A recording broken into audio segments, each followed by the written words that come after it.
अच्छा, कभी आपके साथ ऐसा हुआ है कि कोई म्यूज़िक कंपोज़ कर करके कहीं पे डिलीवर किया हो, बट लेकिन बाद में आपको लगा हो कि यार मैं इससे बेटर कर सकता था? बिल्कुल होता है। मैं इवन अनवोवन थ्रेड्स ऑफ काशी की अगर मैं बात करूँ, अगर कोई म्यूजिक कंपोजिशन सीखना चाहता है तो कैसे सीख सकता है? मैं पर्सनली ऐसा मानता हूँ कि ये गॉड का गिफ्ट। इवन एक बार ए आर रहमान से भी ये पूछा गया था कि क्या आप अपने बेटे को अपने जैसा बना सकते हो, तो उन्होंने कहा था कि ये गॉड का गिफ्ट है कि हम इसको। सीन से आपको बेसिकली कनेक्ट होना पड़ेगा, एनवायरनमेंट से आप कनेक्ट होगे तो आप उस म्यूज़िक को प्रोड्यूस कर पाओगे। बट लेकिन वहीं पे म्यूज़िक कंपोज़र जो होगा वो अपने दिमाग में प्रोसेस कर रहा होगा एक बैकग्राउंड म्यूज़िक के साथ उस सीन को। उसके ट्यून को हम करना, जैसे कि आपको कितना वक़्त लग जाता है एक म्यूज़िक को कंपोज़ करने? अगर आपको करंट की साउंड रेप्लिकेट करनी हो, तो आप बताइए आप कैसे करेंगे? किसी स्टील वायर को या फिर मैं ऐसे वाइब्रेट करके उसको उसके साउंड को रिकॉर्ड करूँ? नहीं, अगर किसी बोन क्रैकिंग का साउंड करना हो क्रिएट, तो आप कैसे करोगे? लकड़ी को तोड़ करके? आपका आंसर लगभग ठीक है, बट वो लकड़ी से नहीं होता, वो होता है।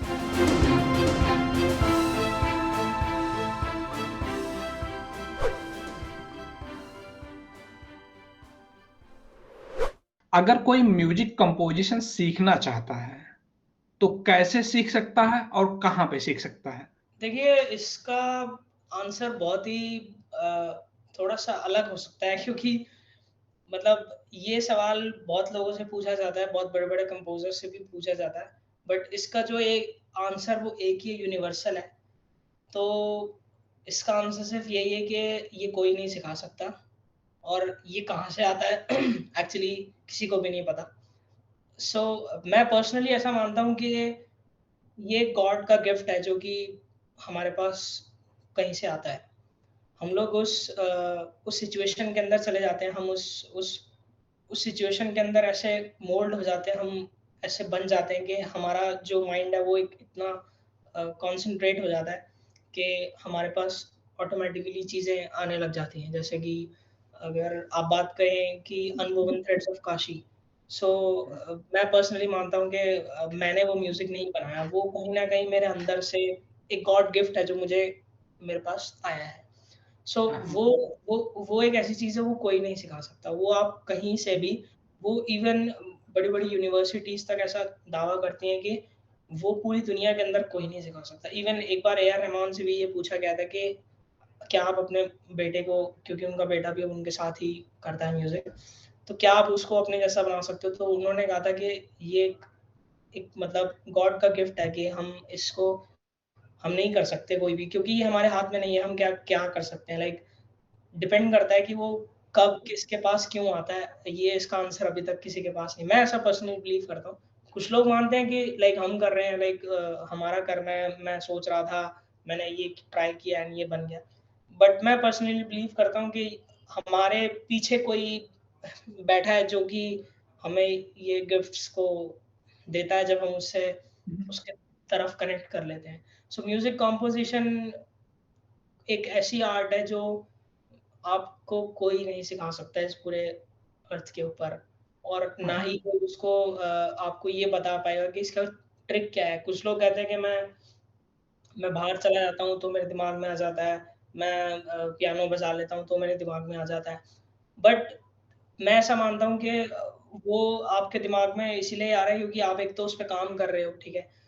बट कहीं न कहीं एक्चुअली में आप अपने पीछे से कनेक्ट कर रहे हो जो कि आपको वो उसको दे रहा है। मेरा अगर आप पर्सनली फ़ॉर्मूला पूछो कि मैं कैसे म्यूज़िक कंपोज़ करता हूँ, और बट मैं यही कहूँगा कि ये कोई ऐसा कोई यूनिवर्सल फ़ॉर्मूला नहीं है कि मैं जो बता रहा हूँ तो आगे भी कोई इसको देखे और वो भी ऐसी टेक्नीक यूज़ करे, क्योंकि सबकी टेक्निक्स अलग-अलग होती हैं। कोई कहता है कि मैं तो भई मेरा एक फ्रेंड है, वो कहता है मैं तो जब तक शराब नहीं पीता तब तक मुझे म्यूज़िक नहीं दिमाग में आता। तो ओह! तो सबका अलग-अलग प्रोसेस है, मैं वही आपको कह रहा हूँ। तो मेरा पर्सनल फ़ॉर्मूला ऐसा है कि लाइक मैं, जैसा कि मैंने आपको पहले भी बताया था, मैं अकेला मैं मतलब अकेला होना पसंद करता हूँ। मैं बिल्कुल शांत माहौल में चला जाता हूँ और बिल्कुल अकेले रहना पसंद करता हूँ जिस टाइम पे मुझे कुछ नई चीज़ क्रिएट करनी होती है। और मैं नेचर के साथ ज़्यादा कनेक्ट कर पाता हूँ, और मैं नेचर से बात करने की कोशिश करता हूँ कि कैसे वो मुझे मेरे अंदर तक वो जो चीज़ है मुझे निकाल के दे। तो वो एक फ़ॉर्मूला है जो मैं यूज़ करता हूँ। हाँ, सो ओके। तो इसके लिए क्या यूनिवर्सिटी में कुछ यूनिवर्सिटी ऐसा ऑफ़र करती हैं कि वो बोलती हैं कि हाँ, हमारे यहाँ म्यूज़िक कंपोज़िशन का कोर्स ऐसा कुछ होता है? देखिए म्यूज़िक कंपोज़िशन का कोर्स बहुत बहुत सारी यूनिवर्सिटीज़ में अभी ऑफ़र किया जा रहा है। इवन मैंने भी एक यूनिवर्सिटी के लिए अप्लाई किया था बट कहीं न कहीं वो एक बात आपसे छुपाते हैं, वो आपको म्यूज़िक कंपोज़ करना नहीं सिखाते क्योंकि उसका एक्चुअल फ़ॉर्मूला कोई है ही नहीं, कोई कोई उसका फ़ॉर्मूला है ही नहीं, कोई एक्सिस्ट ही नहीं, कोई एक्जिस्टेंस ही नहीं है उस चीज़ की। अब मान लो हुँ, आप जैसे मान लो आप दोनों की लड़ाई हो जाए, ठीक है? तो हुँ, इसका कोई फ़ॉर्मूला नहीं है कि मैं ऐसा म्यूज़िक दे दूँ। वो मुझे जस्ट ये बता देगा कि हाँ भाई ये एक सिचुएशन है, चेज़ इन दोनों की लड़ाई हो रही है और आप इस पे इस टाइप का म्यूज़िक दे सकते हैं, इस इंस्ट्रूमेंट को यूज़ कर सकते हैं, ऐसे यूज़ कर सकते हैं, इस तरीके से उसको लेयर कर सकते हैं, नीचे कर सकते हैं, उसमें ये एडिशनल ऐड कर सकते हैं चीज़ें। वो सब कुछ ठीक है, वो सब कुछ बता दिया उन्होंने। लेकिन उसने आपको एक चीज़ नहीं बताई जो कि मेन वही है कि आप उस पे बजाएँ क्या? जैसे इन्होंने कहा कि अनवोवन थ्रेड्स ऑफ काशी की ट्यून है। तो अनवोवन थ्रेड्स ऑफ काशी का जो थीम है, वो वो वो कहाँ से है मतलब वो एक सिचुएशन को जस्टिफ़ाई कर रहा है। तो हाँ, वो एग्ज़ैक्टली। वो एक सिचुएशन मेरे को म्यूज़िक तो मेरे को पता है लाइक कैसे मुझे मेरे टीचर ने सिखाया कैसे पियानो प्ले करना है, ये कॉर्ड्स होगा, ऐसे होगा। बट उन्होंने मुझे ये तो नहीं सिखाया ना कि आप अनवोवन थ्रेड्स ऑफ काशी का जो फ़िल्म है, उसके ऊपर ये म्यूज़िक प्ले कर सकते हो। वो मुझे रेफ़रेंस सुना सकते हैं, वो मुझे चीज़ें बता सकते हैं कि हाँ, तुम एक हारमोनियम यूज़ कर लो, तुम बनारस का कोई पर्टिकुलर इंस्ट्रूमेंट यूज़ कर लो। बट वो मुझे कभी ये नहीं सिखा पाएँगे इवन वो क्या मुझे पूरी दुनिया में कोई नहीं सिखा सकता कि हम उसमें क्या प्ले करें। मेरे पास अब जैसे ये जो मेलोडी का चीज़ है मैंने इस पे प्ले किया था वो, लेकिन उसपे मान लीजिए मैंने किसी और को दे दिया तो वो कुछ और प्ले करेगा, मैं कुछ और प्ले करूँगा, थर्ड पर्सन कोई और प्ले करेगा। तो वो हुँ, हुँ। क्या प्ले करना है, क्यों प्ले करना है, वो आपको कभी भी कोई भी पूरी दुनिया के अंदर कोई नहीं हुँ, सिखा हुँ, सकता। हुँ, म्यूज़िक के साथ बेसिकली ये है कि कॉम्पोज़िशन जो है, वो अंदर से निकल के आएगी और सिचुएशन के हिसाब से। मैंने आपको पहले ही वो बोला था वो एक बाय गॉड जब चांस बनेगा तो वो ऑटोमैटिकली आपके लिए न्यू चीज़ बन के आ जाएगी। आ क्योंकि जाएगी। आप क्रिएटिव हो, आप उस चीज़ को बना सकते हो। आप उसको आपको जब अंदर कॉन्फिडेंस है। आप जब तक अपने आप से उसको कनेक्ट नहीं कराओगे तब तक वो आपके हाँ, पास नहीं आएगी। सीन से हाँ, आपको बेसिकली कनेक्ट होना पड़ेगा, एनवायरनमेंट से आप कनेक्ट होगे तो आप उस म्यूजिक को प्रोड्यूस कर पाओगे। बिल्कुल, आपके दिमाग में रहेगा कि किस बेसिकली कोई भी इंस्ट्रूमेंट है उसको प्ले करने के लिए आपको कॉर्ड्स की तो नॉलेज है, बट लेकिन कौन सी कॉर्ड को किस तरीके से वो कैसे यूज़ करना असाइन करना है, बिल्कुल, वो चीज़ है, वो खुद का कॉम्पोजिशन है। वो तभी आएगा जब आप उस पूरे इन्वायरमेंट से उस सीन से कनेक्ट हो कनेक्ट रहे होंगे। करोगे, बिल्कुल। बेसिकली आप सीन को देखोगे और खुद फील करोगे कि लोग जैसे चार लोग बैठे हुए एक सीन को रिकॉर्ड होते हुए देखेंगे, तो उनके साथ क्या होगा कि वो बिना बैकग्राउंड म्यूजिक के उस सीन को देख रहे हैं। उनको बस वो एक फिल्म एक रिकॉर्ड एक ऑडियो क्लिप चल रही है जिसमें बात हो रही है और एक बैकग्राउंड सीन चल रहा है। बट लेकिन वहीं पे म्यूजिक कंपोजर जो होगा वो अपने दिमाग में प्रोसेस कर रहा होगा एक बैकग्राउंड म्यूजिक के साथ उस सीन को, उस कि वो कैसा ट्यून दिखेगा। उसके ट्यून को हम करना जैसे कि इवन अगर हाँ। आज का एग्ज़ाम्पल लें तो मेरे पास आज ही एक प्रोजेक्ट आया है तो वो कुछ एक फ़िल्म है। सो उ उसमें कुछ मिस्टिकल म्यूज़िक उनको चाहते हैं कि मिस्टिकल काइंड ऑफ म्यूज़िक उसमें कुछ प्ले हो। सो उसके अंदर से जब मैंने जब स्क्रिप्ट पढ़ा एंड सब कुछ देखा, तो उसके बाद मैंने सब कुछ बंद कर दिया और मैंने अब कहा कि मैं अब चुपचाप बैठता हूँ। अब मैं सोचता हूँ कि मैं क्या करूँ? तो हुँ, अब हुँ, ऑटोमैटिकली मिस्टिकल चीज़ें मेरे अंदर से निकल के आई लाइक कैसे क्या हो सकता है, उसके अंदर साउंड क्या बन सकता है। सो इंस्ट्रूमेंट क्या चूज़ कर सकता हूँ, क्या किस सिचुएशन पे क्या दे सकता हूँ। बट वो मैं सिर्फ़ अभी इसलिए थिंक कर रहा हूँ क्योंकि मुझे थोड़ी-सी स्टोरी का आइडिया हो गया, बट पूरा प्रोसेस मैं तभी कर सकता हूँ जब मेरे पास सामने फ़िल्म होगी। अच्छा, एक चीज़ मेरे को एक क्वेश्चन जी। बेसिकली जब म्यूज़िक कब कंपोज़ किया जाता है? पूरी पूरी मतलब सीन या मूवी क्रिएट होने के बाद म्यूज़िक का कंपोज़िशन का मतलब वर्क शुरू होता है? म्यूज़िक कंपोज़िशन का, क्योंकि पूरी मूवी में एक बैकग्राउंड स्कोर चल रहा होता है। एक सॉन्ग के टाइम पे बैकग्राउंड स्कोर चलना is a different thing, but लेकिन एक मूवी की जब सीन चल रहा है तो उसमें भी एक बैकग्राउंड स्कोर चल रहा होता है। कहीं न कहीं साउंड इफ़ेक्ट्स आ रहे होते हैं। तो वो बाद में क्रिएट होता है कि ड्यूरिंग मूवी या फिर मूवी से पहले ही? देखिए, ये एक पोस्ट प्रोडक्शन का क्वेश्चन हुआ। So post production basically 2 type की होती हैं, songs and BGM and sound design. 3 type का साउंड होता है पूरी फ़िल्म के ऊपर। सो सबसे पहले तो सॉन्ग्स जो होते हैं वो पहले से ही बन जाते हैं, सॉन्ग्स को पहले से ही सब कुछ रेडी कर लिया जाता है। तो सॉन्ग क्योंकि सिचुएशन बेस्ड होता है तो उनको पता होता है लाइक ऐसा-ऐसा होगा और हम ऐसे-ऐसे शूट कर देंगे, कि हमें इस टाइप का गाना बना के दे दो, लव स्टोरी होगा, ये होगा, वो होगा। एंड वो सॉन्ग पहले से ही प्रिपेयर हो जाता है। बट देन उसके बाद आता है द बीजीएम। बीजीएम जब होता है वो आपको मिलता है जब पूरी फ़िल्म कंप्लीट हो जाती है।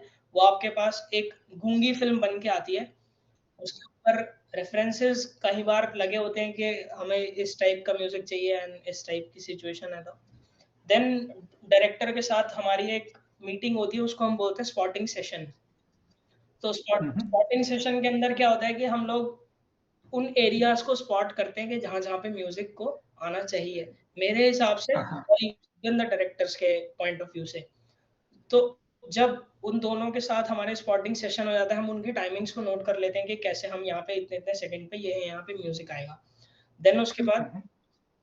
हम प्रिपेयर करते हैं द बीजीएम स्कोर कि हम लोग कैसे इस सिचुएशन को कैसे साउंड दे सकते हैं, क्या साउंड दे सकते हैं। साइलेंस रखना भी एक काइंड ऑफ बीजीएम ही माना जाता है कि आप साइलेंस का यूज़ कर रहे हैं। तो उसका वो प्रोसेस होता है। देन उससे पहले एक और प्रोसेस होता है जो मैंने आपको कहा साउंड हुँ, डिज़ाइन। हुँ। साउंड डिज़ाइन बेसिकली जो एक फ़िल्म होती है वो कंप्लीटली गूंगी होती है, उसके ऊपर डबिंग की जाती है एंड उसके ऊपर जितने भी आप साउंड सुनते हैं इवन चलने एंड पीछे पानी की एंड ट्रैफिक की वो सब साउंड इफेक्ट्स। आर्टिफिशियली क्रिएट करी जाती है वो सब। हाँ, हुँ। ये तो है पता। सो 3 फेज़ के साथ गुज़रता है वो song, sound dubbing, sound design and then the BGM in the last. वो बेसिकली जो मूवी क्रिएट होती है, जो भी सीन में रिकॉर्ड हो रहे होते हैं, जो जो बात हो रही, जो कॉन्वर्सेशन हो रहे होते हैं, वो सब मूवी में बाद में अलग से डब किया जाता है, जी, पूरा कंटेंट। बिल्कुल सब कुछ A to Z, single point to point, पूरा full point to point dub conversation. होता है वो, पूरा point to point completely dubbed होता है वो। बट लेकिन मैंने जितना जो भी बीटीएस देखा है मूवीज रिकॉर्ड होते टाइम, वो लोग एक बड़ा सा माइक लगाए रहते हैं, जिससे क्या होता है कि वो एक ऑडियो रिकॉर्ड करो, तो उसका फिर क्या यूटिलाइजेशन हुई? हाँ, वो मेरा भी पहले क्वेश्चन होता था कि भाई वो जब वो साउंड वो वहाँ रिकॉर्ड कर रहे थे, तो ये डब क्यों कर रहे हैं? हाँ, तो बेसिकली उसका। वो डबिंग इसलिए करी जा वो माइक इसलिए यूज़ करते हैं कि जब हम कैमरा से वो रिकॉर्ड कर रहे होते हैं और वो एक माइक बंदा ऐसे लेके खड़ा होता है, तो वो एक्चुअली उनके डायलॉग्स को रिकॉर्ड कर रहा होता है, ठीक है? ताकि ड्यूरिंग सेशन। ड्यूरिंग सेशन ताकि वो उस डायलॉग को देख के बाद में डबिंग के अंदर अपना डायलॉग बोल सकें। ओह! बेसिकली बाद में वो अलाइन कर लेते हैं वेव फॉर्म से और एग्ज़ैक्टली सेम का वो डिलीवर कर एग्ज़ैक्ट पाते सेम हैं। फीलिंग को वो वहाँ पे दोहरा पाते हैं ताकि वो अगर वो कैमरे की साउंड से रिकॉर्ड करेंगे तो आपको पता ही है कैमरा तो कई बार बहुत दूर होता है और पीछे नॉइज़ आती है, तो वो सब चीज़ तो होगी नहीं। पॉसिबल तो नहीं। वो पॉसिबल उस माइक के थ्रू करते हैं ताकि वो माइक के थ्रू उनकी कन्वर्सेशन रिकॉर्ड हो जाए और उस कन्वर्सेशन को वो बाद में सुन के उसको अपनी आवाज़ में डब कर सकें। अच्छा, एक क्वेश्चन और आप मुझे बताइएगा, बेसिकली एक म्यूज़िक को कंपोज़ करने में मतलब आप लगभग कितना वक़्त दे रहे हो? आपको कितना वक़्त लग जाता है एक म्यूज़िक को कंपोज़ करने में? एक एवरेज टाइम, क्योंकि कई बार होता है कि बहुत टाइम लग जाता है, किसी को कोई नई चीज़ करने में कई बार एक बार में आ जाती है, तो आपको लगभग क्या एवरेज टाइम? देखिए वही इसका कोई पर्टिकुलर आंसर नहीं है क्योंकि फिर भी आपके एक्सपीरियंसेस से आपने लगभग कुछ क्रिएट किया, आपको कितना आपको लगा होगा? कई बार तो 1 वीक भी लग जाता है, कई बार 1 महीना भी लग जाता है, बट कई बारी इंस्टेंटली भी हो जाता है, लाइक 1 घंटे में भी हो जाता है। तो वो डिपेंड करता है आपके हुँ। कनेक्शन के ऊपर, आप कब अपने आप से वो कनेक्ट कर पाते हैं वो। अगर आपको कोई किसी फ़िल्म का काम करना, किसी फ़िल्म के लिए देना है, तो वहाँ के लिए डेडलाइन भी आपके पास होती होगी कि आपको इस टाइम पॉइंट में देना है, तो ऐसे में आप कैसे मैनेज करते होंगे? उस टाइम पे लाइक हम थोड़ा-सा और मतलब कनेक्ट करते हैं, कोशिश करते हैं कि भई चीज़ों को और ज़्यादा जल्दी मैनेज करें, उसके हिसाब से करें।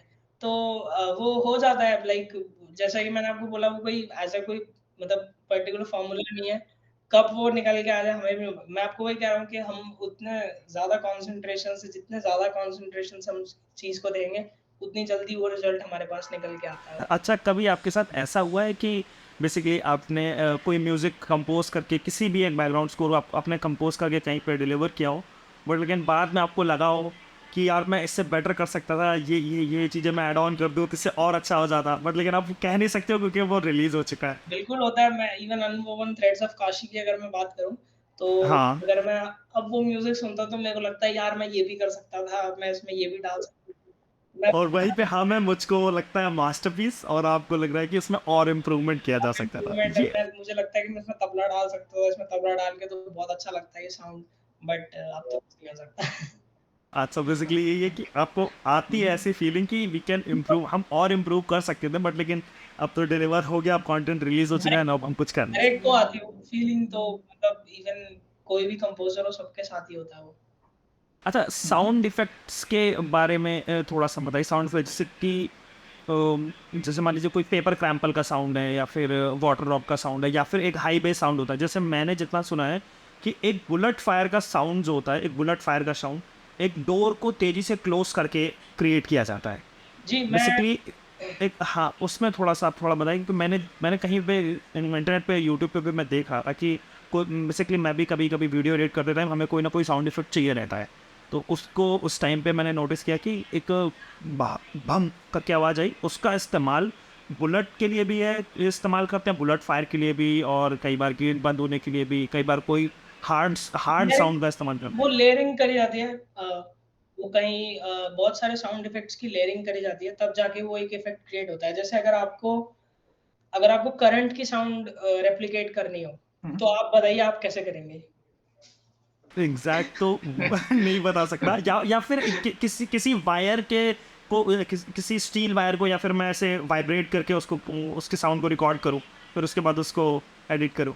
नहीं। तो अब आप बताइए, मेरे जितना मैं प्रोसेस कर पाया। तो अगर आपको जैसे कोई करंट की साउंड क्रिएट करनी हो, तो उसके लिए सबसे ईज़ीएस्ट जो वे है, वो ये है कि एक सेलो टेप लो ओके। और उसको एक टेबल पे ऐसे मतलब करके चिपका दो। प्लेन नहीं, प्लेन प्लेन चिपकाओगे तो नहीं, थोड़ा-सा घुच-मुच करके क्रैम्पल कर, हाँ ऐसे करके चिपका दे चिपका बस। दो उसको और फिर उसको ऐसे रिलीज़ करो एकदम से। तो जो साउंड आपके पास आएगी वो करंट की साउंड बन जाएगी। वाह, बेसिकली साउंड का जो इफेक्ट है उसको क्रिएट करने के लिए हम ऐसे अलग अलग एक्सपेरिमेंट करके उसको क्रिएट कर रहे थे। जैसे और अगर आप पिच को मेंटेन करके, कई बार सेमीटोन पिच को मेंटेन करके वो ठीक करते फिर हैं। आप उस साउंड को प्रोसेस करोगे तो वो ऑटोमैटिकली करंट जैसा साउंड करेगा। वो एक्चुअल में आप जैसे करोगे वो एकदम से वैसा साउंड नहीं करेगा, उसको प्रोसेस किया जाता है बहुत फ़िल्टर्स के थ्रू, तब जाके वो फिल्टर्स चीज़ करके क्रिएट होती है। अच्छा, बेसिकली आप ही अगर किसी बोन क्रैकिंग का साउंड करना हो क्रिएट, तो आप कैसे करोगे? लकड़ी को तोड़ करके। आपका आंसर लगभग-लगभग ठीक है, बट वो लकड़ी से नहीं होता, वो होता है कॉलीफ्लावर जो होती है वेजिटेबल, उसकी जो जो डंडी होती है बाहर की, उसको ऐसे क्रश करके मोड़ते हैं, तो वो एक हड्डी क्रैकिंग का साउंड बन जाता है उससे। बेसिकली जब भी कोई एक्शन सीन होता है, जब कोई फाइटिंग सीन चल रहा हो, उसमें जब हड्डी टूट रही है बेसिकली, तो उस चीज़ को हर बार कंपोजर अपने हिसाब से रिकॉर्ड करता है कि साउंड इफेक्ट्स अवेलेबल होते हैं, कहीं से पिक करके उसको इस्तेमाल कर रहे हैं। कई बार इसकी लाइब्रेरीज़ होती हैं, बहुत सारी चीज़ें हैं जो अभी अवेलेबल हैं, आप डाउनलोड कर सकते हैं। जैसे कि मैंने बताया टेक्नोलॉजी इतनी ज़्यादा हावी हो गई है कि सबके पैक्स बनाए हुए हैं। इवन मैं कल ही एक इंटरनेट पे एक पैक देख रहा था जिसके अंदर था water volume pack.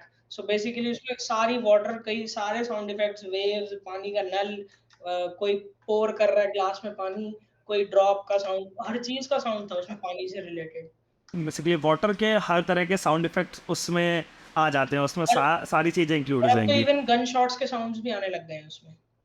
Guns basically ज़्यादातर मूवीज़ में जो भी हमें साउंड सुनने को मिलता है, वो ज़रूरी नहीं है कि वो बेसिकली उस मतलब अलग से उसको रिकॉर्ड किया हुआ, वो पैक से ही ले लेते हैं और इस्तेमाल कर लेते वो हैं। साउंड डिज़ाइनर का काम होता है, साउंड डिज़ाइन भी जो डिपार्टमेंट होता है, वो वही काम करता है। अगर मैं आपको बताऊँ तो अनवोवन थ्रेड्स ऑफ काशी अगर आप फ़िल्म देखोगे, तो उसका जो हाँ। पूरा साउंड डिज़ाइन है, वो मैंने किया था। अच्छा, क्योंकि मैंने मैंने वो मूवी तो नहीं देखी है, बट लेकिन मैंने उसके ट्रेलर में जहाँ पे वो कपड़ा जब वो मुस्लिम वो बेचने जब आते हैं, हुँ, हुँ। तो वो पेपर्स को ओपन कर रहे वो होते हैं। वो साउंड मैंने किया था क्रिएट। हाँ, वो पेपर्स को ओपन कर रहे होते हैं, वो रख रहे होते हैं कहीं पे, तो उस चीज़ का साउंड इफेक्ट मैंने नोटिस किया था कि वो उससे इस उससे चीज़ से। मुझे एक और बात याद आ गई, लाइक जब मैं उस हाँ। फ़िल्म को कर रहा था, तो उसमें एक सीन होता है कि एंड में एक फादर जो है, वो अपने बेटे को मारता है। तो तो अब वो मारता है तो उसके कंधे पे तो उसकी आवाज़ हमें क्रिएट करनी थी और हमें समझ नहीं आ रहा था कि हम कैसे करें। अगर हम ऐसे मार रहे थे तो वो एक इफ़ेक्ट उतना नहीं आ रहा था। हाँ। तो तब हमने एग्ज़ैक्टली क्या किया था कि मेरे ही फ़ादर और मैंने मिलके वो साउंड रिकॉर्ड करी थी। तो उसके अंदर हम लोगों ने क्या किया था कि हमने एक पिलो लिया था, पिलो को हाँ, लेके हमने उसको रैप किया था एक हाँ, न्यूज़पेपर से। बस। हाँ, हाँ। जब वो रैप हुआ तो उसके अराउंड फिर मैंने एक और बेडशीट लगा दी। मतलब पहले एक न्यूज़पेपर से रैप किया, फिर एक एक कपड़े से और रैप कर दिया उस तकिए को। देन जब उसको ऐसे मारोगे ना तो एक ऐसा साउंड आएगा कि आपके यहाँ पे कोई छाती पे मतलब ऐसे कोई मार तो पीठ पे मारने का साउंड आएगा, तो उसमें आप जब वो सुनोगे, फिर उसको प्रोसेस करके मैंने उसके थोड़े से हाई एंड्स और लो एंड्स काट के, तो वो बिल्कुल एग्ज़ैक्ट जो साउंड है वो क्रिएट हो गई थी उससे। वाओ! ये मतलब म्यूज़िक साउंड इफ़ेक्ट्स क्रिएट करना भी एक इंडिविजुअल आर्ट की या तरह है। उसमें इवन एक सीन होता है जिसमें जो विडो लेडी होती है वो बर्तन साफ कर रही होती है, तो उसका साउंड मैंने एक्चुअली एक फ्राई पैन के ऊपर वो जो होता है ऊपर साफ करने का, उसके थ्रू मैंने ऐसे-ऐसे साफ करके उसका इवन मेरा जो एक वीडियो है वो मैंने इंस्टाग्राम पे भी डाला हुआ है। ओह! ये साउंड इफ़ेक्ट्स को भी क्रिएट करना बेसिकली एक पूरा एक ज़ोन है जिसमें जी, आपको वो सारी चीज़ें क्रिएट करनी है। आर्ट है। म्यूज़िक कंपोज़िशंस मतलब वो भी एक बस मुझे लगता था कि साउंड इफ़ेक्ट्स को कैसे क्योंकि जब चीज़ें सीख रहा था तो मुझे लगा कि पहले हम म्यूज़िक को चलो बैकग्राउंड स्कोर में इस्तेमाल करने हैं। फिर मुझे जब मैं और चीज़ें एडिट करने की सोचने लगा तो मुझे लगा कि यार यार कहीं न कहीं मैंने जितना जितना मैं एक्सप्लोर करता हूँ कि लोग केवल म्यूज़िक की वजह से कनेक्ट फ़ील नहीं करते हैं। वो एक-एक साउंड की वजह से फ़ील करते हैं कि हाँ, अब जाकर के कनेक्शन फ़ील हुआ, अब जाकर के तो वो चीज़ें हमें इंट्रोड्यूस करनी पड़ेंगी, वो चीज़ें ऐड ऑन करनी पड़ेंगी, तब चीज़ें ज़्यादा ग्रो करेंगी। वही बेसिकली क्योंकि वो फीलिंग्स को कनेक्ट कर रहा होता है। फीलिंग्स कनेक्ट कर रहे हैं। Film is all about feelings. हाँ, फीलिंग्स क्योंकि लोग टाइम इन्वेस्ट कर रहे हैं तो उनको वैसी फ़ील एकदम आनी चाहिए रियलिस्टिक एकदम। जी। हमने जहाँ तक सुना कि साउंड इंजीनियर्स होते हैं मूवी के लिए, तो ये क्या साउंड इफ़ेक्ट भी अपने आप में एक अलग फ़ील्ड है? इसमें जी, लोग एक्सपर्ट के रूप में काम करते हैं? जी, वो एक अलग ही फ़ील्ड है। लाइक वो साउंड डिज़ाइनर्स हम उनको कहते हैं, वो लोग साउंड इंजीनियर्स होते हैं, उन लोगों को साउंड डिज़ाइनर्स के नाम से जाना जाता है। उनको ये पता रहता है कि लाइक कैसे एक किसी चीज़ की साउंड क्रिएट करना, उनको हर एक चीज़ के बारे में पता, फ़िल्टर्स कैसे यूज़ करने हैं, कैसे क्यों यूज़ करना है। तो वो एक अलग ही फ़ील्ड, अलग ही डिपार्टमेंट माना जाता है। वो म्यूज़िक कंपोज़िशन और म्यूज़िक साउंड डिज़ाइन से बिल्कुल डिफरेंट एक एरिया होता है वो।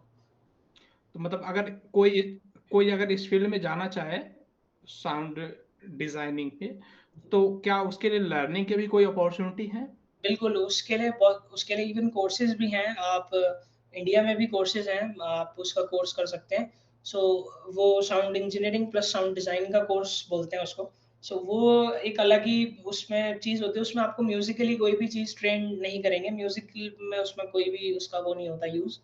उसमें हुँ, बस हुँ। यही होता है कि आप कैसे किसी सीन के ऊपर साउंड क्रिएट कर रहे हैं, कैसे आप एक एक मतलब बेजान चीज़ को आप उसमें जान डाल रहे हैं, वो उसी के लिए यूज़ होता है। इसके ऑडियो की पूरी एक प्रोसेस है जिसके लिए टीचिंग एक स्कूल ही है पूरा। जैसे एग्ज़ाम्पल के लिए कि आप किसी स्कूल का नाम इंडिया में बेसिकली जहाँ पे इंडिया में अगर आप लें तो अ, जैसे एनिमेशन इंस्टीट्यूट्स होते हैं, वहाँ पे ये कोर्स कराया जाता है और इवन ए आर रहमान का स्कूल है इन चेन्नई, वहाँ पे भी ये साउंड डिज़ाइन का कोर्स किया जाता है। अच्छा, इसमें अगर कोई इंस्ट्रूमेंट बजाना सीखना चाहता है, तो कहाँ से सीख सकता है? सो अगर जैसे किसी को सीखना है कोई इंस्ट्रूमेंट, तो सबसे पहले तो हाँ, आजकल तो आप जैसे कि आप जानते हैं कितनी ज़्यादा टेक्नोलॉजी एडवांस हो चुकी है, तो आप हाँ। इंटरनेट पे ही सब कुछ सीख सकते हैं। बट उसके लिए एक ड्रॉबैक ये है कि उसमें डिसिप्लिन नहीं हो पाता उतना, कि वो बंदा हुँ, उतना डिसिप्लिन तरीके से उस चीज़ को फॉलो नहीं कर पाता, छोड़ो यार कल कर लेंगे हुँ, वीडियो हुँ। जो है। तो वो चीज़ एक लैक कर जाती है खुद से सीखने में। तो इसीलिए ही टीचर्स की हमें नीड पड़ती है सीखने के लिए, जो उनको प्रोफ़ेशनली तरीके से सिखाते हैं और फिर जब हम किसी चीज़ के लिए पे करते हैं, तो हमें लगता है यार हमने पे किया है, तो हमें इसको सीखना चाहिए। तो वो एक हम वहाँ बंद जाते हैं, उसकी वज़ह से हमारा सीखने का थोड़ा-सा मोटिवेशन और आगे आ जाता है। तो अगर मैं बात करूँ इंडिया की इवन दिल्ली की, तो अगर दिल्ली में किसी को सीखना है, तो मैंने जहाँ से सीखा था, जो बेस्ट अकेडमी मैं बोलूँगा, तो वो है ब्रिज म्यूज़िक अकेडमी। वहाँ पे काफ़ी ट्रेन्ड प्रोफ़ेशनल्स हैं, जो आपको वेस्टर्न म्यूज़िक के अंदर फुली ट्रेन कर सकते हैं एंड इवन वो एग्ज़ाम्स कंडक्ट करते हैं to Trinity College of London. So वहाँ से सीख हुँ। सकते हैं। अगर आप घर बैठे सीखना चाहते हैं, तो आप ऑनलाइन भी आप एक्सेस कर सकते हैं। आजकल तो ऑनलाइन कोर्सेज़ भी आ गए हैं, जिसको आप पे करके आप सीख सकते हैं खुद से। तो आजकल बहुत ईज़ी आप इंटरनेट से भी सीख सकते हैं एंड इवन जाके सीख सकते हैं, तो वो भी ईज़ी है। अच्छा, ओके। आप अपना ट्रिनिटी कॉलेज का एक्सपीरियंस बताइए। आपका जो आप जो लंदन में जो ट्रिनिटी कॉलेज है, एक्चुअली बहुत सारे बच्चों का एक्चुअली एक तरह से ड्रीम होता है कि उस कॉलेज में एडमिशन लेना। मैं वहाँ पे मैं एक्चुअली वहाँ पे फिज़िकली गया नहीं था, मेरा एग्ज़ाम कंडक्ट ओके। हुआ था, वहाँ से जो प्रोफ़ेसर होता था, जो कि हाँ, लंदन का ही बंदा होता था, तो वो यहाँ हाँ। पे एग्ज़ाम कंडक्ट करने आते हैं, हम लोग वहाँ गए नहीं थे। ओह! बेसिकली आपने वहाँ अच्छा। से मतलब सीखा है, बट लेकिन एग्ज़ाम का जो भी होता है वो ये इंडिया में ही होता वो है। एग्ज़ाम ये कंडक्ट करने इंडिया में ही आते हैं, वहाँ पे तो एक्चुअली कोई स्कूल है जो वहाँ पे आई थिंक सिर्फ़ लंदन के लोग ही एडमिशन ले सकते हैं। आई थिंक वहाँ पे ऐसे एडमिशन्स लेना अलाउड नहीं है, मुझे ज़्यादा आइडिया नहीं है बट हाँ, मेरा एग्ज़ाम तो यहीं कंडक्ट होता था, हमें एक अलग-अलग सेंटर्स दे दिए जाते थे, वहाँ पे एग्ज़ाम उसको कंडक्ट करते थे एंड वो एक फ़ॉरेनर होता था जो कि एग्ज़ाम को कंडक्ट करता था और वो लाइक कोई ऐसा एग्ज़ाम नहीं होता था कि हम ऐसे पैसे देके उसको पास करा दें एंड ये वो प्रॉपरली एग्ज़ाम कंडक्ट करते थे और कुछ गलती होती तो वो एग्ज़ाम फेल कर देते थे इंस्टेंटली उस चीज़ को, बहुत टफ एग्ज़ाम होता है वो। तो अगला क्वेश्चन हमारा है आपसे, म्यूजिक सेक्टर में जो कंपोजिशन का फील्ड है, इसमें जॉब की अपॉर्चुनिटी क्या-क्या अवेलेबल है? कहाँ-कहाँ जॉब मिल सकती है और किस टाइप की जॉब, मतलब किस सेक्टर में? देखिए म्यूज़िक कॉम्पोज़िशंस के अंदर बहुत सारी जॉब्स अवेलेबल हैं, एज़ सच कोई पर्टिकुलर कोई फिक्स्ड जॉब नहीं होती इस चीज़ के अंदर। सो आप किसी फ़िल्म के लिए काम कर सकते हैं फर्स्ट मेनली तो यही माना जाता है। देन अगर हम इसके और सब डिविज़न्स में और बाकी एरियाज़ में जाएँ, तो आप पॉडकास्ट में भी जा सकते हैं, उसके अंदर साउंड डिज़ाइन कर सकते हैं, उनका म्यूज़िक क्रिएट कर सकते हैं बैकग्राउंड के लिए। और अगर आप रेडियो इंडस्ट्री की तरफ जाएँ, तो रेडियो में भी इसका काफ़ी यूज़ किया जा सकता है एंड इसका एडवर्टाइज़िंग में बहुत वास्ट यूज़ है। एडवर्टाइज़िंग के लिए अगर मैं आपको बताऊँ तो सबसे ज़्यादा यूज़ इसका एडवर्टाइज़िंग में ही किया जाता है। हाँ, हाँ। अगर मैं अपनी ही बात करूँ तो मैं भी एडवर्टाइज़िंग इंडस्ट्री के अंदर हूँ। मैं रेडियो के लिए काम करता हूँ, फ़ीवर 104 एफ़एम के लिए मैं एडवर्टाइज़मेंट्स बनाता हूँ एंड मैं जिंगल्स बनाता हूँ उनके लिए। तो जिंगल्स बेसिकली क्या होते हैं, एक ब्रांड की आइडेंटिटी होती है, जैसे बहुत ईज़िली अगर मैं आपको समझाऊँ तो अगर आपको निरमा वॉशिंग पाउडर पता होगा, तो उसका एक जिंगल है वॉशिंग पाउडर निरमा। तो एक जिंगल आइडेंटिफिकेशन एक वो क्रिएट करने के लिए होता है ताकि एक बंदा उस जिंगल को सुनते ही आइडेंटिफ़ाई करे, अरे हाँ, ये तो निरमा है। तो वो मैं जिंगल्स भी क्रिएट करता हूँ, तो उसके लिए मैं वही बता रहा हूँ कि एडवर्टाइज़िंग में इसका बहुत ज़्यादा वास्ट यूज़ है। इवन जो अगर आप एड्स देखते हैं जो कि नॉर्मल विजुअल एड्स होती हैं, तो उसके अंदर बैकग्राउंड म्यूज़िक सिचुएशन बेस्ड होता है जो कि और फिर देन कम्स द उसका थीम म्यूज़िक जो उसका ब्रांड का जो जिंगल होता है वो भी आ जाता है उसके अंदर। तो एडवर्टाइज़िंग हो गया, रेडियो इंडस्ट्री हो गई और फ़िल्म हो गया, देन पॉडकास्ट हो गया। आजकल अगर आप देखें तो गेम्स होती हैं, तो गेम्स के अंदर भी इसका म्यूज़िक का बहुत वास्ट यूज़ है। अगर आप इंडिया में तो मैं नहीं कहूँगा बट अगर हम फ़ॉरेन की बात करें, तो फ़ॉरेन के अंदर बहुत सारी कंपनीज़ हैं जो गेम्स का म्यूज़िक बनवाती हैं, जो गेम्स की साउंड डिज़ाइन कराती हैं, जैसे इवन कोई तलवार की साउंड है, मारने की है, तो वो सब चीज़ें हुँ। करी जाती हैं उसके अंदर। तो काफ़ी वास्ट फ़ील्ड है लाइक बट उसके लिए ऐसा कोई सच जॉब नहीं होती आपको। आप एक पर्टिकुलरली एक बंदे होते हैं जिसको आप अपने टैलेंट के बेस पे सेलेक्ट किए जाते हो। तो बेसिकली अच्छा। फ्रीलांस कैटेगरी का अब बेसिकली काम है ये। या हाँ, फ्रीलांस कर सकते हैं आप। अगर कोई इस फ़ील्ड में आ रहा है, चूँकि जो आप बता रहे हो कि रियल में बहुत अच्छे जॉब अपॉर्च्युनिटी है एडवर्टाइज़िंग का, आजकल डिजिटल एडवर्टाइज़िंग का काफ़ी कुछ बूम चल रहा है। तो इसमें अगर कोई इस फ़ील्ड में आता है, म्यूज़िक कंपोज़िशन में, प्राइवेट सेक्टर में जाके काम करता है, तो पैसे किस हिसाब से मिल जाते हैं? देखिए ये पे डिपेंड करता है कि आप क्वालिटी क्या बेच रहे हैं। ओके। हुँ, वो हुँ। सबसे बड़ी बात ही यही है कि आप क्वालिटी क्या बेच रहे हैं क्योंकि मैंने आपको पहले ही बताया ये कोई ऐसा जॉब नहीं है कि हाँ, मुझे ये करना है तो इतने पैसे मिलेंगे। बट ये ऑब्वियसली देखा जाता है कि अगर आप जैसे कोई जिंगल की बात करें, तो एक जिंगल अगर कोई थर्ड पर्सन बना रहा है या फिर एक मैं बना रहा हूँ और एक ए आर रहमान बना रहा है, तो हुँ, हुँ।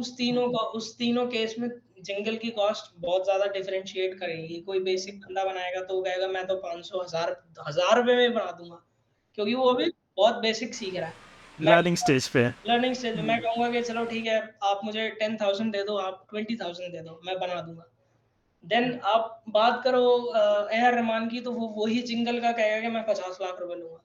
तो मैं वही बता रहा हूँ, वो डिपेंड करता है कि आपकी क्वालिटी क्या है, आप कितने एक्सपीरियंस्ड हो। It always depends on the quality. इसका मतलब पैसा अच्छा कमाया जा सकता है अगर आपके पास अच्छा नॉलेज है और अच्छा एक्सपीरियंस अच्छा है तो। नॉलेज और एक्सपीरियंस के बेस्ड पे ही आपको पैसे मिल सकते हैं। बेसिकली फ्रीलांस का कैटेगरी का काम है, तो आप जितना बेटर आप डिलीवर करोगे प्रोडक्ट, उतना ज़्यादा आप अर्न करोगे इसमें। बेस्ट रिजल्ट मिलेगा उसका। इसी तरह से अगर कोई जैसे जो भी इंस्ट्रूमेंट होते हैं म्यूजिकल इंस्ट्रूमेंट अगर कोई इसको बजाना सीख रहा है, तो इसके लिए जॉब के क्या-क्या अपॉर्च्युनिटी हो सकते हैं? कहाँ-कहाँ? अ, अगर कोई म्यूज़िक इंस्ट्रूमेंट प्ले कर रहा है तो उसके लिए जॉब की अपॉर्च्युनिटी तो एज़ अ म्यूज़िशियन हो सकती है फॉर अंडर अ कंपोज़र। जैसे मैं एक कंपोज़र हूँ तो मुझे गिटारिस्ट चाहिए, तो मैं उस गिटारिस्ट को बुला के अपने म्यूज़िक कंपोज़िशन प्ले करा के एंड उसको उसका पे कर सकता हूँ। देन लाइव शोज़ आपको पता ही होगा आजकल कितना ज़्यादा चल रहा है। हाँ। लाइव शोज़ के अंदर प्ले कर सकते हैं। इवन आप ऑर्केस्ट्रास को कंडक्ट कर सकते हैं, जैसे जैसे कि आपने देखा होगा बुडापेस्ट के अंदर एक कंपनी है, बुडापेस्ट सिम्फोनिक ऑर्केस्ट्रा, जो कि फ़िल्म्स के लिए ऑर्केस्ट्रा कंडक्ट करते हैं, Bollywood films, even Hollywood films. तो उसके अंदर जो वायलिन प्लेयर्स होते हैं, बहुत सारे जितने भी प्लेयर्स आप देखते हैं, जो हॉर्न्स बजाते हैं, ब्रास सेक्शन बजाते हैं, तो वो म्यूज़िशियंस कैटेगरी भी होती है। तो बहुत वास्ट फ़ील्ड है, ऐसा कोई वो नहीं है, लाइक बहुत सारी जॉब्स हैं। जैसे कि मैंने आपको बताया, लाइव शो हो गया, किसी म्यूज़िक कंपोज़र के लिए प्ले करना हो गया, एंड आप ऑर्केस्ट्रा के अंदर प्ले कर सकते हैं। तो बहुत सारी फ़ील्ड हुँ। है। और अगला अगर कोई जैसे अभी हम लोग बात किए थे साउंड इफ़ेक्ट का या साउंड इंजीनियरिंग का, यूजुअली इनको किस टाइप की जॉब और कहाँ-कहाँ मिल सकती है? अगर कोई साउंड इंजीनियरिंग सीख रहा है? साउंड इंजीनियरिंग की जो जॉब होती है वो भी 2-3 सेक्शंस के अंदर ही बटी हुई हैं। जैसे कि अगर आप देखें फ़िल्म म्यूज़िक के ऊपर, तो साउंड इंजीनियरिंग की बहुत ज़्यादा इम्पोर्टेंस है। वो पूरी साउंड को देखता है कि कैसे हमें डायलॉग उसके अंदर जो sound design and then music, तीनों जो एक साथ सुनाई दे रहा है, वो साउंड इंजीनियरिंग का काम होता है कि उसको कैसे मिक्स करना है, कितना क्या सुनाई देना चाहिए, कितना कब क्यों सुनाई देना चाहिए। देन वो सब चीज़ें वहाँ पे डिपेंड करती है। अपना यूट्यूब का जर्नी थोड़ा बताइएगा। अभी आप उतना शायद एक्टिव नहीं हो यूट्यूब के ऊपर इस टाइम पे। हुँ। तो वैसे आपका क्या यूट्यूब का क्या एक्सपीरियंस है? आप यूट्यूब का थोड़ा-सा अपना बताइए। यूट्यूब मैंने जब स्टार्ट किया था तो उसके बाद लाइक मैंने उस पीक पे इतना उस टाइम पे कर लिया था जब इसका इतना बूम नहीं था। क्या बूम नहीं था, बेसिकली आपके 2014 या 16 के अराउंड की आप बात कर रहे हैं, तो उस टाइम पे यूट्यूब एक्चुअली उस टाइम रिलायंस जियो मार्केट में नहीं थी। हाँ, तो उतना जिस वजह से इंटरनेट नहीं था, बट लेकिन फिर भी अगर आपका कंटेंट चला 2014 2015 की आप बात कर रहे हो, तो वो एक रियल टाइम था। उस टाइम पे फॉरेन के यूट्यूबर ज़्यादातर ग्रो कर रहे थे। जी, उस बिल्कुल। टाइम पे उस टाइम इंडिया में उतना यूट्यूबर क्रेज़ नहीं था, आज की डेट में जितना है। तो तो बेसिकली क्या है हाँ। कि लाइक मैंने यूट्यूब को ऐसा कभी करियर ऑप्शन नहीं देखा था कि मैं लाइक इस पे अपना कर तो मेरे दिमाग में हमेशा से ये था कि मुझे एक फ़िल्म म्यूज़िक कंपोज़र बनना है, कि फ़िल्म के ऊपर जो background music and songs create कर रहे हैं। तो हुँ। उसके हिसाब से मैंने उसको एज़ अ करियर ऑप्शन कभी लेके नहीं चला, एंड इसलिए मैं उसपे उतना एक्टिव भी नहीं रहता। अगर आप बात करो तो मैं एक्टिव बहुत पहले भी नहीं रहता था। अगर आप 2015 की भी बात करो तो मैं भी कई बार महीनों-महीनों में ही वीडियोज़ अपलोड करता था। बट वो ठीक है, वो लोग मुझे पसंद करते थे तो वो देख लेते थे उस चीज़ को। बट मैं वही जैसा कि आपको बता रहा हूँ कि मैं उससे कभी एज़ अ करियर ऑप्शन लेके नहीं चला, और मेरे दिमाग में अभी भी ऐसा कुछ नहीं है कि हाँ, मैं इसको प्रोफ़ेशनली ग्रो करूँ, या मैं कर सकता हूँ, मुझे पता है क्या टेक्नीक्स है, क्या टूल्स हैं, कैसे करना है क्या।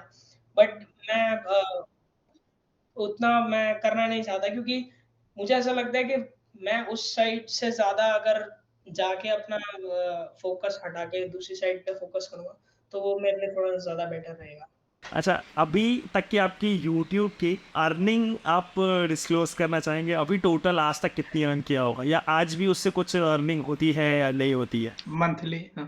देखिए एग्ज़ैक्ट अर्निंग्स तो नहीं है, बट मतलब नॉर्मली है, ऐसा कुछ बहुत फिक्स तो नहीं होता, क्योंकि डिपेंड करता है वो ऑलवेज़ कि आपके व्यूज़ कितने आ रहे हैं। ऐसा नहीं है कि आपने वीडियो अपलोड किया और कल से आपके पैसे आने शुरू हो गए। नहीं, वो तो तो पता है। वो हमेशा से डिपेंड करता है कि आप कब वो अपलोड कर रहे हैं और कितने जल्दी वो देखा जा रहा है, उस चीज़ पे वो ज़्यादा डिपेंड करता है। तो मेरा जो कंटेंट है वो उतना जल्दी से ग्रो नहीं करता, क्योंकि ऑब्वियसली वो एक म्यूज़िक कंटेंट है, और आजकल इंडिया में आपको पता ही है क्या क्रिंज कंटेंट चल रहा है, तो वो क्रिंज वीडियोज़ देखते हैं लोग ज़्यादा, और वो क्रिंज चीज़ें चल के और वो ज़्यादा चीज़ें देखते हैं लोग।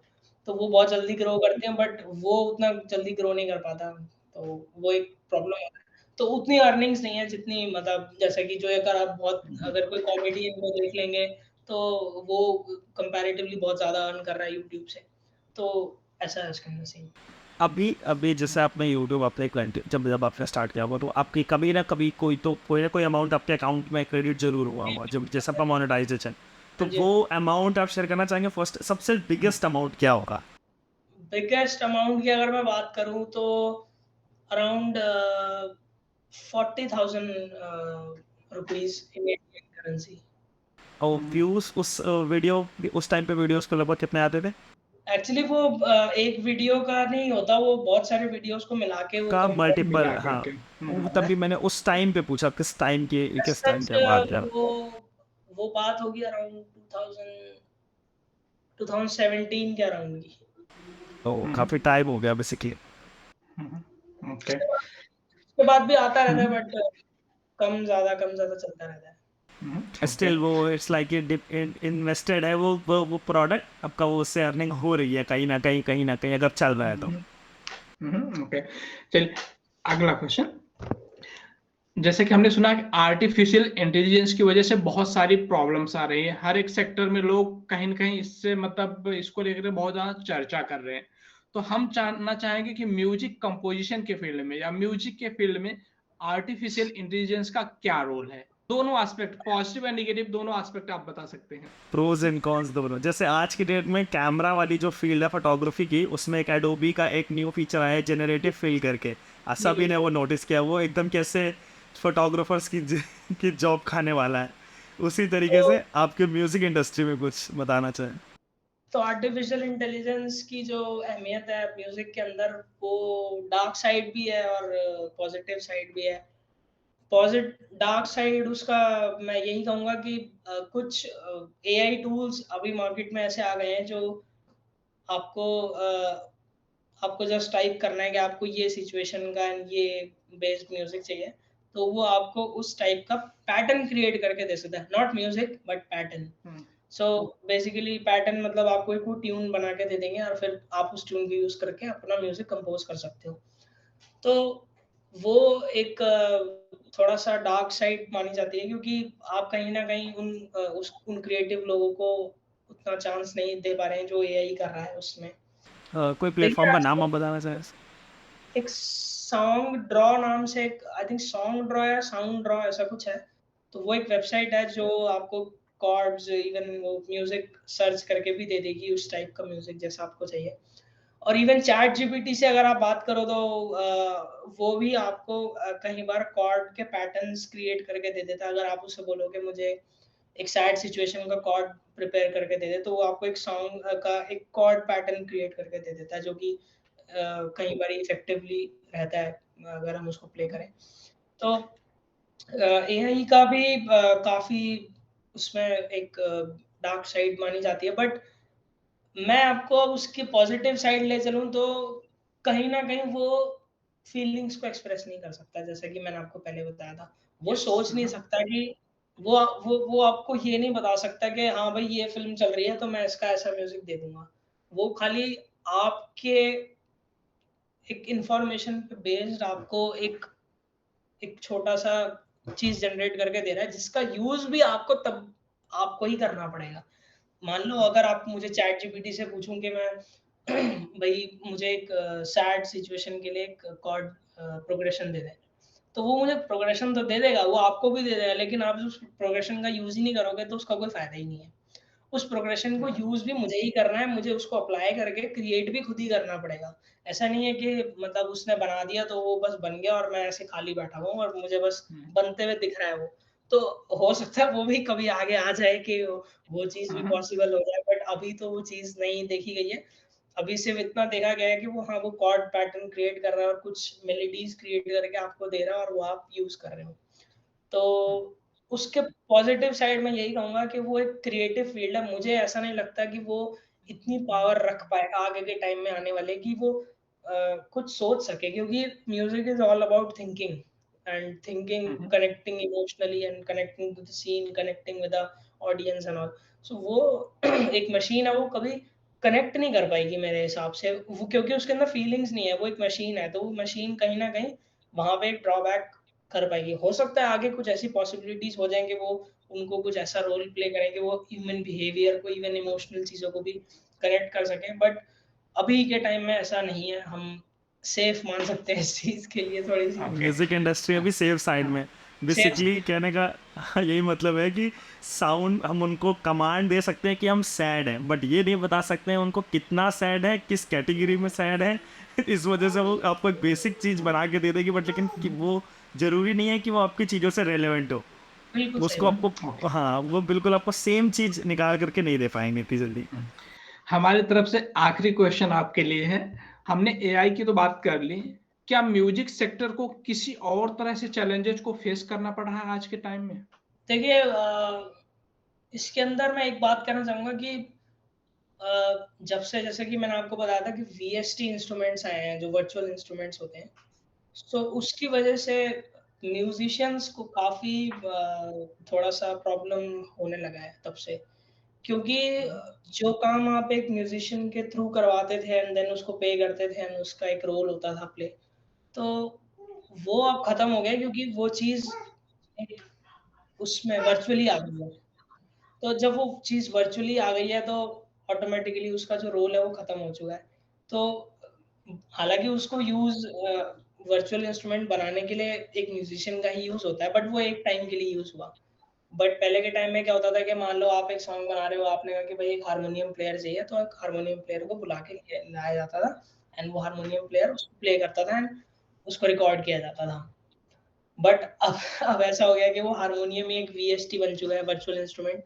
तो जब वो वर्चुअली आ चुका है, तो अब आपको हारमोनियम प्लेयर की ज़रूरत ही नहीं है। आप सीधा उसको सॉफ्टवेयर में खोलो, हारमोनियम की साउंड को एक्सेस करो और वहीं पे बस आपको पियानो बजाने की नॉलेज होनी चाहिए और वो आप ऑन द गो उसको कर दोगे। तो मेरे ख़्याल से उससे देखिए फ़ायदा भी है और नुकसान म्यूज़िशियंस का है, तो मैं तो ये मानूँगा, क्योंकि कहीं न कहीं जो ओरिजिनैलिटी थी वो उससे वर्चुअल इंस्ट्रूमेंट से नहीं आती। जो ओरिजिनैलिटी थी वो होती है, वो हमेशा हमेशा एक रियल प्लेयर के थ्रू ही आती है। तभी अगर आप देखें तो बुडापेस्ट ऑर्केस्ट्रा है या फिर जर्मनी है ऑर्केस्ट्रा या लॉस एंजेलिस ऑर्केस्ट्रा है। वो लोग अभी भी अपनी साउंड जो है फ़िल्म की रियल ऑर्केस्ट्रा प्लेयर्स से रिकॉर्ड कराते हैं। इवन क्योंकि उन्होंने उन्होंने ही सॉफ्टवेयर डेवलप किए हैं, उन्होंने ही वर्चुअल साउंड्स डेवलप किए हैं, बट वो तब भी उसका यूज़ ना करते हुए वो ऑर्केस्ट्रा को कंडक्ट करते हैं रियल में।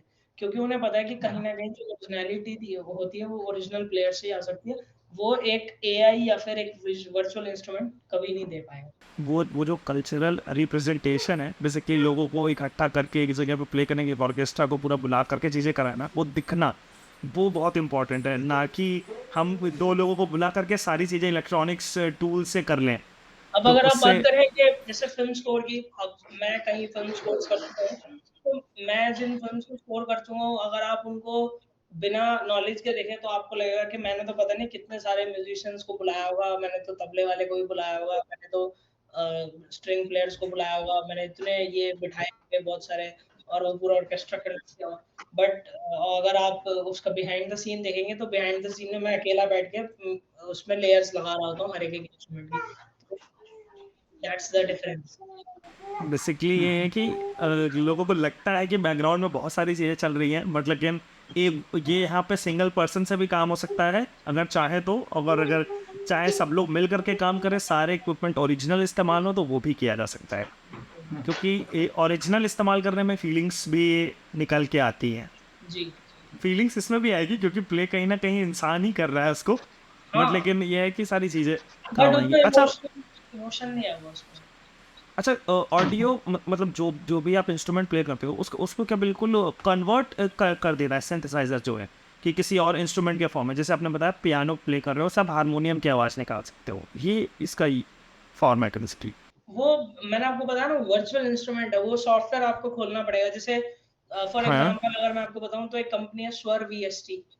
हाँ, तो स्वर वीएसटी क्या करते हैं, स्वर वो लोग इंडियन क्लासिकल इंस्ट्रूमेंट्स को उन्होंने रिकॉर्ड करके उसकी हाँ, साउंड्स प्रोवाइड कर दी। आप अपने कंप्यूटर में डालो और जितने भी उसके इंस्ट्रूमेंट्स होते हैं जो आपके Indian classical tabla, tumbi, uh, sarangi and even tanpura and सब कुछ जितने भी आप मतलब आप सोच सकते हैं इंडियन क्लासिकल इंस्ट्रूमेंट्स होते हैं, उनकी साउंड आपको उस सॉफ्टवेयर के अंदर मिल जाएगी। बस वो सॉफ्टवेयर आप अपने कंप्यूटर में डालो, उनकी वेबसाइट से बाय करो और आपके पास सारे साउंड्स आप एक्सेस कर सकते हैं। अच्छा, मेरे को थोड़ा-सा बेसिकली बताइएगा, कोई जैसे न्यू बच्चा है जिसको जो म्यूज़िक इंडस्ट्री के बारे में अभी जानता नहीं, जिस बेसिकली उसने फ़ील्ड चूज़ कर लिया इंजीनियरिंग, बट लेकिन उसका इंटरेस्ट जो है वो म्यूज़िक इंडस्ट्री में है। तो उसके लिए क्या मतलब चांस होना चाहिए? मतलब बेसिकली उसको क्या करना चाहिए कि वो कैसे इस फ़ील्ड में आ सके, मतलब बेसिकली ग्रो हो सके? उसको बेसिकली स्टार्ट क्या करना है? आज की डेट में बेसिकली कॉम्पिटिशन बढ़ गया है जैसे लोगों के लिए। अब वो किस तरीके से शुरुआत करे, क्योंकि उसको नॉलेज उतनी नहीं है फील्ड की, मार्केट की नॉलेज नहीं है कि मार्केट कैसे काम कर रही है म्यूजिक की, तो उसको किस तरीके से स्टार्ट करना चाहिए? देखिए, फर्स्ट ऑफ ऑल तो इसमें सबसे जो पहली चीज़ मैं आपको यही कहूँगा कि उसके लिए ना सबसे पहले आपको ये करना पड़ेगा कि आपको प्रैक्टिस बहुत करनी पड़ेगी। क्योंकि जैसा कि आपने खुद ही कहा कि बहुत ज़्यादा कॉम्पिटिशन है। तो आपकी जो ट्रेनिंग होनी चाहिए वो इतनी ज़्यादा स्ट्रॉन्ग होनी चाहिए, आपका कोर इतना स्ट्रॉन्ग होना चाहिए कि आपको सब चीज़ की नॉलेज होनी चाहिए, इवन आपको सब पैटर्न का म्यूज़िक। अब जैसे अगर आप मान लो कोई मैं एक कंपोज़र हूँ, तो आप मुझे बोलोगे मुझे भोजपुरी म्यूज़िक बना के दो, आप एक डायरेक्टर हो। तो मैं बोलूँगा नहीं मुझे तो भोजपुरी म्यूज़िक बनाना नहीं आता, मैं तो सिर्फ़ जैज़ म्यूज़िक बजाता हूँ, मैं सिर्फ़ यही म्यूज़िक प्ले कर सकता हूँ। तो वो एक लैक नहीं आना चाहिए अगर आप एक कंपोज़र हो तो। क्योंकि कंपोज़र होने का मतलब है आपको सब कुछ आना चाहिए। आप कॉमेडी भी बना सकते हो, आप सस्पेंस भी बना सकते हो, आप बॉलीवुड भी बना सकते हो, आप इंडियन भी बना सकते हो, आप क्लासिकल भी बना सकते हो, आप जैज़ भी बना सकते हो, आप रॉक बना सकते हो। आपको सब फ़ील्ड्स के अंदर चीज़ करनी आनी चाहिए। अगर आप मुझे देखो, तो मैं ही वो हूँ जिसने बनारस का जो अनवोवन थ्रेड्स ऑफ काशी का म्यूज़िक दिया था और मैं ही वो हूँ जिसने अभी लास्ट ईयर एक रोमांटिक फ़िल्म भी करी है। उस फ़िल्म का नाम है थ्री इज़ अ कपल। तो उसके लिए मुझे बेस्ट म्यूज़िक डायरेक्टर का अवार्ड भी मिला था, तो ये आप देख सकते ओह हैं। अरे वाह! वाह! सुपर। अच्छा, तो ये फ़िल्म रिलीज़ हो चुकी है? एक्चुअली ये फ़िल्म अभी रिलीज़ नहीं हुई, ये हॉटस्टार पे आनी थी बट कुछ प्रॉब्लम की वज़ह से वो अभी रिलीज़ नहीं हो रही। अब मुझे नहीं पता वो कब होगी, वो डायरेक्टर को ही पता है। तो कुछ हुँ, प्रॉब्लम हुँ। की वज़ह से वो रिलीज़ नहीं हुई, वो हॉटस्टार पे ही आएगी जहाँ तक मुझे पता है। अच्छा, मतलब वो यूरोपियन फिल्म है कि नहीं, नहीं, इंडियन है? ये इंडियन हिंदी फ़िल्म है। इंडियन एंड हिंदी फिल्म है? हाँ जी, और अगर आप ओह! बात करोगे अभिषेक की ही बात करें जो मेरे फ्रेंड है डायरेक्टर, तो उन्होंने अभी लास्ट ईयर एक फ़िल्म बनाई थी द लिटिल डिटेक्टिव, वो एक इंग्लिश फ़िल्म थी बुडा हंगेरियन लैंग्वेज के अंदर, तो उसका म्यूज़िक भी मैंने दिया है। अब आप देख लीजिए वही मैं हूँ जिसने अनवोवन का म्यूज़िक दिया, वही मैं हूँ जिसने ये थ्री सा कपल का भी दिया एंड वही मैं हूँ जिसने लिटिल डिटेक्टिव का भी दिया क्योंकि तीनों साउंड अलग हैं। वो उसमें जैज़ म्यूज़िक है, इसमें रोमांटिक है और उसमें एकदम लोकल इंडियन टोन्स का म्यूज़िक है। मतलब बेसिकली म्यूजिक के साथ ये है कि हर जो भी बंदा इसमें आ रहा है या चीज़ें सीख रहा है, तो उसको प्रॉपर एडेप्टेशन आना चाहिए हर म्यूजिक का, सब चीज़ कि को अडैप्ट करना आना चाहिए, ये नहीं कि आप हाँ, पर्टिकुलर सॉन्ग जानते हो कि जी नहीं मैं तो सिर्फ़ यही तक सीमित हूँ, मैं इससे और कुछ नहीं कर सकता। क्योंकि आपको मार्केट में बिल्ड होना है तो चीज़ें करनी है सब तो कुछ। आपको हर चीज़ में जेल होना पड़ेगा। ओके। अगर कोई बिज़नेस करना चाहता है, कुछ स्टार्टअप करना चाहता है इस फ़ील्ड में, तो किस तरह से क्या-क्या ऑप्शन है? किस सेक्टर में किया जा सकता है? कैसे क्या है? इसका आंसर तो थोड़ा-सा डिफरेंट हो जाएगा, ये थोड़ा लाइक बिज़नेस बेसिकली मतलब मैं क्वेश्चन को फ्रेम करता हूँ आपके लिए, जैसे कि आप म्यूजिक इंडस्ट्री में आप कंपोजिशन का काम करते हो, ठीक है, बट लेकिन किसी को इंडस्ट्री में आना है, बट लेकिन उसको कंपोजिशन नहीं करना, उसको हाँ, इसमें बिजनेस बिल्ड करना है, तो उसको किस चीज़ में फोकस करना पड़ेगा, किन पॉइंट्स में, किन चीज़ों से उनको वो चीज़ें कर वो पाएंगे? वो अपना स्टूडियो खोल सकते हैं, वो म्यूज़िकल ओ, स्टूडियो इंस्ट्रूमेंट ओपन कर प्रोवाइड कर सकते। सकते हैं। म्यूज़िकल इंस्ट्रूमेंट प्रोवाइड कर सकते हैं। वो एक रिकॉर्ड लेबल खोल सकते हैं जिसके ऊपर आप गाने डालो। टी सीरीज़ है, भूषण कुमार को कौन-सा म्यूज़िक बजाना आता है, वो सिर्फ़ एक रिकॉर्ड लेबल चला रहे हैं। रिकॉर्ड लेबल चला रहे, हाँ। आप रिकॉर्ड लेबल खोल सकते हैं। तो आप म्यूज़िकल इंस्ट्रूमेंट की कंपनी बना सकते हैं। आप इवन वर्चुअल इंस्ट्रूमेंट्स की कंपनी बना सकते हैं आजकल। म्यूजिक प्रोड्यूसर एक तरीके से बन सकते हैं।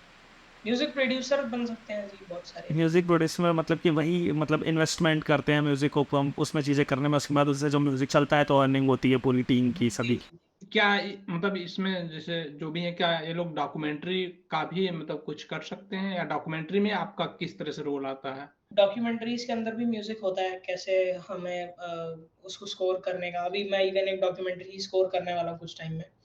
तो डॉक्यूमेंट्री के अंदर म्यूज़िक थोड़ा-सा डिफरेंट होता है क्योंकि उसमें ना वो फ़िल्म नहीं होती, वो एक रियलिटी होती है।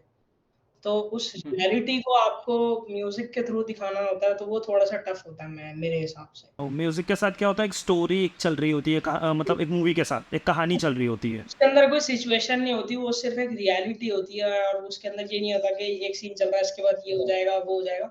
वो एक हाँ, एक एक सिंगल पेज पे चल रही होती है, फ़िल्म तो ऐसे रोलर कोस्टर की तरह चलती है। अभी डाउन हो गया, हँसी हो गई, मज़ाक हो गया, सस्पेंस हो गया, वो हो गया।